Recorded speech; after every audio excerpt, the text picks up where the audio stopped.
you're doing everything right. At least that's what it looks like from the outside. And that's exactly why this is so hard to notice. You wake up in the morning, reach for your phone, and before you even get out of bed, you check your bank account without thinking. The number is lower than you expected, not dramatically, just enough to create that quiet tension in your chest. You don't panic, you just calculate bills, subscriptions, what's coming out this week, what can wait. And then you move on with your day like nothing happened because this has become normal. This is where most people stop thinking because nothing feels broken enough to fix. You assume it's income, that you just need to earn more, and everything will finally start working. But this isn't an income problem, and that's the part almost nobody wants to hear. This is a behavior problem, and behavior problems feel personal, which is why people avoid them. This is a behavior problem, and behavior problems feel personal, which is why people avoid them. You felt this before. That strange gap between how your life looks and how it actually feels when no one is watching. Because from the outside, everything seems fine, maybe even better than fine. But internally, there's pressure, constant, low level, always running in the background. You're not building wealth, you're renting your lifestyle. That means every month you're paying to maintain an image, not to move forward. And the worst part is, it doesn't feel like a mistake. It feels normal. Here's why. Your brain is wired for comparison, constantly scanning where you stand relative to other people. Studies show that a huge portion of your daily thoughts are comparisons, most of them happening automatically. And every time you feel slightly behind, your brain looks for a quick, visible way to close that gap. Not long term, not strategic, just something that changes how things look right now. That's why buying something feels like progress, even when it isn't, because your brain rewards the signal, not the outcome. Now add visibility to that. You're not just living your life, you're presenting it, even if you never post anything online. Your car, your clothes, your apartment, all of it becomes a quiet signal. Not because you want attention, but because you want to feel like you belong. Then comes adaptation.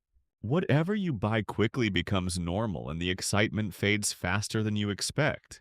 Researchers call this hedonic adaptation, your brain resetting your baseline again and again. What felt like success last month feels average today. So now you need more just to feel the same. And then comes justification. You explain every decision to yourself in a way that sounds reasonable.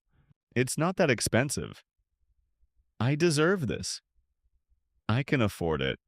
Individually, all of those are true. Together, they slowly destroy your progress. This is the loop.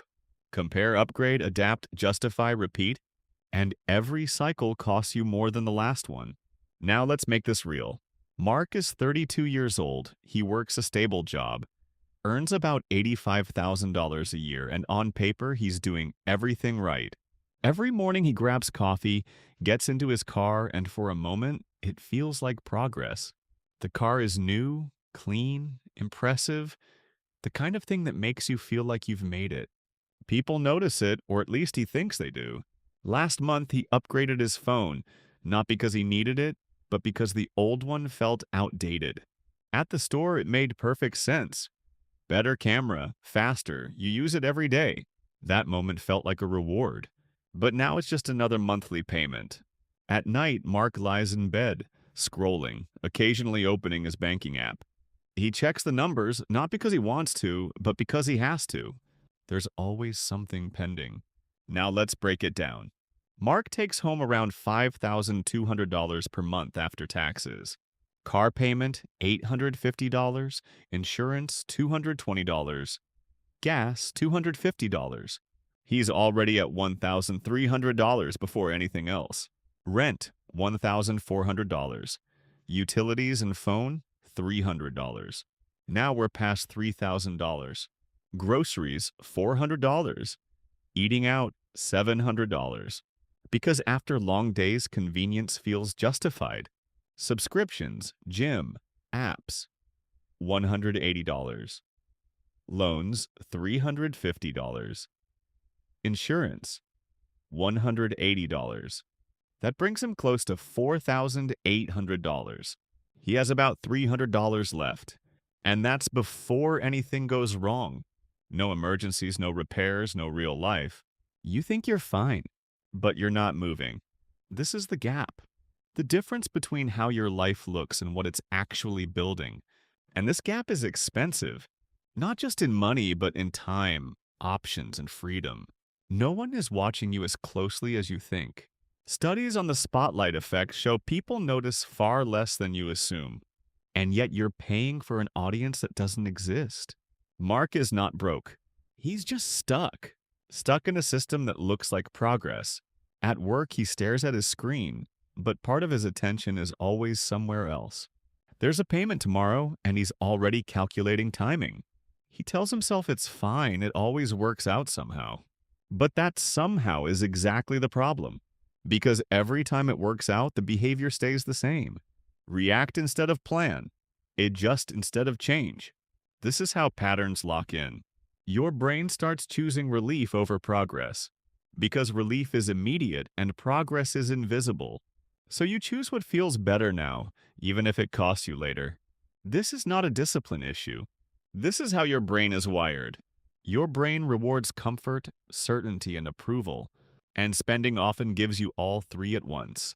That's why it's so hard to stop. Now look at Daniel. Same city, same salary, completely different outcome. His life is not impressive on the surface. His car is older, his apartment is simpler, nothing stands out. No one notices him. And that's exactly why he's winning. Daniel takes home the same $5,200 per month. But his structure is different. He spends around $2,800. That leaves roughly $2,400 every month. And that difference is everything. If he invests $2,000 monthly at 10% annually, the math becomes impossible to ignore. After 10 years, that's around $480,000. After 20 years, over $1.7 million. After 30 years, more than $5 million. Same income, completely different life. This is not luck. This is math. Now compare that to Mark. He's maintaining everything, but building nothing. Every dollar has a destination before it even arrives. Nothing compounds. Nothing grows. And over time, that becomes the real cost. Not what you spend, but what you never build. The options you don't have. The freedom you can't access. This is where everything flips. The moment you stop trying to look rich, you stop paying for things that don't move your life forward. And something unexpected appears. Relief. No pressure, no constant calculations, just space. And space changes how you think. Now you can plan instead of react. Choose instead of adjust. Build instead of maintain. And over time, that changes everything. Not instantly, but permanently. So the question is simple. Are you trying to look ahead? Or are you actually moving forward? Because you're choosing every single month, whether you realize it or not. And that choice compounds, just like money does.